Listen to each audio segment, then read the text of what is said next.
આજે આપણે લીલા વટાણાની રગડા ભેળ બનાવીને તૈયાર કરીશું, જે ખાવામાં ખૂબ જ સરસ બને છે અને એકદમ ઓછા સમયમાં બનીને તૈયાર થઈ જાય છે. તો મેં 1.5 કિલો અહીંયા વટાણા લીધા હતા. વટાણાને ફોલી અને બી કાઢી લીધા છે. વટાણા એકદમ સરસ મળે છે, એટલે બીની ક્વોન્ટિટી થોડી વધારે મળે છે. અને સાથે અહીંયા મીડિયમ સાઇઝના 3 બટેટા લીધા છે, જેની છાલ મેં કાઢી લીધી છે. હવે બટેટાને આપણે મોટા મોટા ટુકડામાં સમારી લઈશું, જેથી વટાણા અને બટેટા બંને એકસાથે આપણે એક જ કુકરમાં બાફવા માટે નાખી દઈશું. તો અહીંયા બધા બટેટા કાપી અને આપણે વટાણા બટેટા બંનેને એકવાર ધોઈ લેવાના છે. ધોવાઈ અને તૈયાર થઈ ગયા છે. તો હવે આપણે એને કુકરમાં નાખી દઈશું. વટાણા નાખી અને ઉપર આપણે બટેટા નાખી દઈશું. અને સાથે આપણે સ્વાદ પ્રમાણે મીઠું નાખવાનું છે અને થોડી એવી હળદર નાખી દઈશું, જેથી બટેટા એકદમ સરસ રીતે બફાઈ જાય અને હળદર છે એટલે કલર એકદમ સરસ એવો રગડામાં આવી જાય. તો અડધી ચમચી જેટલી આપણે અહીંયા હળદર નાખી દઈશું. અને હવે નાખીશું પાણી. પાણી કેટલું નાખવું એ પણ હું તમને બતાવી દઈશ. અહીંયા 1 કપ પાણી ભરીને નાખ્યું છે. હવે આપણે બીજો કપ પાણી નાખીશું. જે સરફેસ ઉપર આપણે પાણી થોડું દેખાવું જોઈએ, વધારે પડતું પણ નહીં અને એકદમ ઓછું પણ નહીં. તો થોડો રગડામાં પાણી હશે તો આપણે આમ પણ જોશે. તો હવે તમે જોઈ શકો છો ઉપર પાણી થોડું દેખાય છે. હવે 2 કપ પાણી નાખી અને આપણે ઢક્કણ બંધ કરી દઈશું કુકરનું. અને 3 વિસલ લગાવવાની છે, લો ટુ મીડિયમ ફ્લેમ ઉપર. તો અહીંયા વિસલ તમે જોઈ શકો છો, પાણી છે એટલે થોડું બહાર નીકળ્યું છે, પણ 3 વિસલમાં આપણા બટેટા છે એકદમ સરસ બફાઈ જવા જોઈએ. વટાણા તો બફાઈ જાય. હવે કુકરનું પ્રેશર નીકળે ને પછી આપણે એને ખોલવાનું છે. તો ખોલીને વટાણા તો બફાઈ છે એકદમ સરસ, તમે જોઈ શકો છો બફાઈ પણ ગયા છે અને બધા જ વટાણા આખા છે, એક પણ વટાણા તૂટ્યા પણ નથી. અને બટેટું છે એકદમ સરસ બફાઈ ગયું છે. તો બટેટાને આપણે વધારે પડતું મેશ નથી કરવાનું. બટેટાને આપણે જે કુકરની સાઈડ હોય એમાં ચમચાથી આ રીતે દબાવી દેવાનું, જેથી બટેટું છે ને એકદમ સરસ રીતે મેશ થઈ જશે અને થોડું ટુકડામાં દેખાશે, જે ખાવામાં સ્વાદ સારો લાગે છે. એટલે આ રીતે આપણે બટેટાને મેશ કરી દીધા છે, તમે જોઈ શકો છો. હવે વઘાર કરી દઈએ રગડાનો. તો રગડાનો વઘાર કરવા માટે આપણે 2 ચમચી જેટલું તેલ નાખી દઈશું. આમાં તેલનું પ્રમાણ વધારે હોતું નથી. 1 ચમચી જેટલું 2 ચમચી જેટલું તેલ નાખવાનું. તેલ ગરમ થાય એટલે જીરું અને ચપટી હિંગ નાખી દઈશું. હવે મેં અહીંયા ટમેટાની પ્યુરી કરી છે, 2 ટમેટાની, એ નાખી દઈશું. જો તમારે અહીંયા આદુ મરચાં લસણની પેસ્ટ પણ નાખી શકાય. મેં રગડામાં આજે આદુ મરચાં લસણ કંઈ લીધું નથી, ચટણીઓ બનાવી છે એટલે એ ચટણીનો જ મેં ઉપયોગ કરી લીધો છે. તો તમે અહીંયા રગડામાં આદુ મરચું અને લસણ ટીચી અને નાખી દેવાનું. પછી તમારે ટમેટાં નાખવાના. ટમેટાં નાખી અને પછી બધી વસ્તુ મસાલા કરવાના છે. તો હળદર આપણે થોડી નાખી છે એટલે અહીંયા થોડી એવી ટમેટાની જ નાખશું.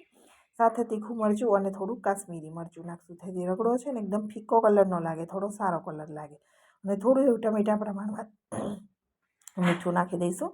અને હવે ટમેટાની પ્યુરીને એકદમ સરસ રીતે પકાવવાની છે. ટમેટું કાચું ન લાગવું જોઈએ. રગડામાં કાચા ટમેટાની સ્મેલ આવે તો આપણને મજા આવે નહીં. અને ટમેટાને આપણે પ્રોપર પકાવી દેવાનું છે. ટમેટામાંથી થોડું થોડું સાઈડમાં તેલ દેખાતું છૂટું થતું દેખાશે, વધારે પડતું નહીં દેખાય, કેમ કે તેલનો ઉપયોગ આપણે વઘારમાં હોતો નથી વધારે, એટલે આપણે ચમચી તેલમાં જ વઘાર કરી દીધો છે. ટમેટું એકદમ નીચે જતું રહ્યું છે, એકદમ સરસ પાકી જાય અને થોડું સાઈડમાં તેલ દેખાય એટલે આપણે એની અંદર રગડો નાખી દેવાનો છે, બાફેલા વટાણા બધા, અને મિક્સ કરી દેવાના. તો તમે જોઈ શકશો કે કલર એકદમ સરસ આવશે. જો તમે કાશ્મીરી મરચું થોડું નાખ્યું ન હોય, ટમેટું ના હોય તો થોડો ફીકો કલર લાગે આપણને રગડાનો. હવે અહીંયા રગડો એકદમ ઘાટો છે, હજી આપણે ઉકાળવાનો છે, જેથી સ્વાદ આપણને મસાલાનો એકદમ સરસ આવે એટલા માટે. તો હવે મેં અડધી વાટકી એટલે કપ જેટલું પાણી કુકરમાં નાખી અને બધું પાણી આપણે લઈ લીધું છે. અને હવે આપણે રગડાને ઉકાળવાનો છે. ગેસની ફ્લેમ લો ટુ મીડિયમ રાખીશું, એટલે વધારે પડતી હાઈની મીડિયમ સાઈડ રાખી કવર કરી અને 5 મિનિટ જેવું આપણે ઉકળવા દેવાનો છે, જેથી બધા મસાલાનો સ્વાદ એકદમ સરસ આવે અને રગડો છે એ ઘાટો થઈ જશે અને તેલ થોડું છૂટેલું દેખાય ત્યાં સુધી આપણે રગડાને ઉકાળી લેવાનો છે. તો અહીંયા મેં 5 મિનિટ પછી તમે લો ફ્લેમ રાખીને કરાવ્યો અને તમે જો રસાવાળો છે રગડો, તો હજી થોડી વાર માટે આપણે રાખી દઈએ, જેથી એનો રસો છે એ બળી જાય, થોડો ઘાટો થઈ જાય. તો જ્યારે પાણીપુરીનો રગડો હોય છે એ વધારે ઘાટો હોય છે, પરંતુ ભેળ અને આપણે પાઉં રગડો હોય તો રગડો આપણો થોડો પાતળો હોય છે. તો અહીંયા આપણો રગડો છે પરફેક્ટ કન્સિસ્ટન્સી છે, બની ગયો છે. હવે લીલા ધાણા નાખી દઈશું અને અહીંયા આપણે સેવ ઉસળનો મસાલો થોડોક નાખી દેવાનો અથવા તો ગરમ મસાલો નાખી દેવાનો, જેથી રગડાનો ટેસ્ટ સારો લાગે.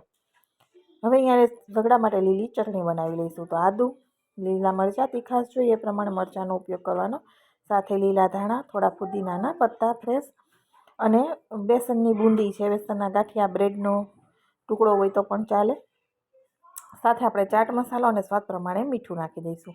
અડધી ચમચી આપણે જીરું નાખી દેવાનું છે અને અડધું ફાડું લીંબુનું નીચોવી દઈશું, જેથી આપણી મરચ જે ચટણી છે ને એકદમ ચટપટી બનીને તૈયાર થશે. અને કોઈ પણ ચાટ સાથે આ ચટણી તમે વાપરી શકો છો. વધે તો પણ કોઈ પણ ચાટ સાથે ખાઈ શકાય. 2 બરફના ટુકડા નાખવાથી કલર છે એકદમ ગ્રીનિશ બજાર જેવો જ આવે અને ચટણી સરસ રહેશે, કાળી નહીં પડે. આ રીતે બનાવવાથી ચટણી કાળી નહીં પડે.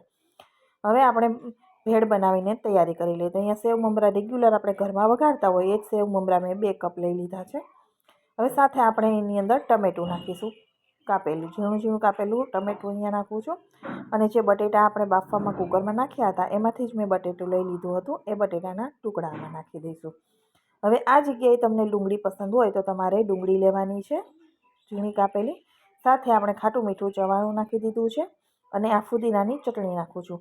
તમને લસણની ચટણી પસંદ હોય તો લાલ મરચું, લસણ અને મીઠું નાખી પાણી નાખી અને એની ચટણી બનાવી લેવાની. એકદમ ફાઇન પીસી લેવાની, જેથી લસણની ચટણી બની જાય. અને એ ચટણી પણ તમારે આમાં મમરામાં નાખી દેવાની. તો સૂકી ભેળ તમે આ રીતે બનાવીને ખાશો ને તો પણ ખૂબ જ ટેસ્ટી એવી લાગે છે. અને હવે આ ભેળનો આપણે રગડામાં ઉપયોગ કરીશું. તો રગડાની પ્લેટ સર્વ કરવા માટે આપણે અહીંયા પ્લેટ લઈ લઈશું. એની અંદર મમરાની જે ભેળ બનાવીને તૈયાર કરી એ નાખી, રગડો નાખી અને હવે ગાર્નિશિંગ કરીશું. તો તમને મારી રગડાની ભેળની રેસીપી પસંદ આવે તો મારી ચેનલને સબસ્ક્રાઈબ જરૂરથી કરી દેજો અને વિડીયોને લાઇક અને શેર કરવાનું બિલકુલ ભૂલતા નહીં. હવે તમે જોઈ શકો છો આપણે ગરમ ગરમ રગડો નાખી દીધો છે. ગરમ ગરમ રગડો છે ખાવામાં વધારે ટેસ્ટી લાગતો હોય છે. સાથે આપણે ટમેટા બટેટા નાખી ગાર્નિશિંગ કરી દઈશું ડીશ. એની ઉપર આપણે હવે લીલી ચટણી અને લાલ ચટણી નાખીશું. તો વટાણા એકદમ સરસ ફ્રેશ બજારમાં આવી રહ્યા છે. તો તમે આ રીતે રગડો કરી અને એક જ રગડામાંથી ઘણી બધી રેસીપી બનાવીને તૈયાર કરી શકાય. મેં આગળ પણ શેર કરેલી છે રગડા પૂરી, ખાલી રગડો. તો તમે અલગ અલગ રીતે તમે બનાવીને તૈયાર કરી શકો છો. મસાલા સિંગ નાખી દઈશું, ઝીણી સેવ નાખી દઈશું અને સાથે મોટી સેવ પણ મેં નાખી છે એ પણ નાખી દઈશું અને ડુંગળી અહીંયા ગાર્નિશિંગ કરી દેવાની. તો આપણી રગડા ભેળ હવે બનીને તૈયાર થઈ ગઈ છે. તમે જોઈ શકો છો એકદમ સરસ અને ફટાફટ બની જાય. જ્યારે કંઈ વધારે શાક રોટલી બનાવવાની ઈચ્છા ન હોય તો ખાસ બનાવી. ફરી મળીશું આવા નવા વિડીયો સાથે. Bye bye.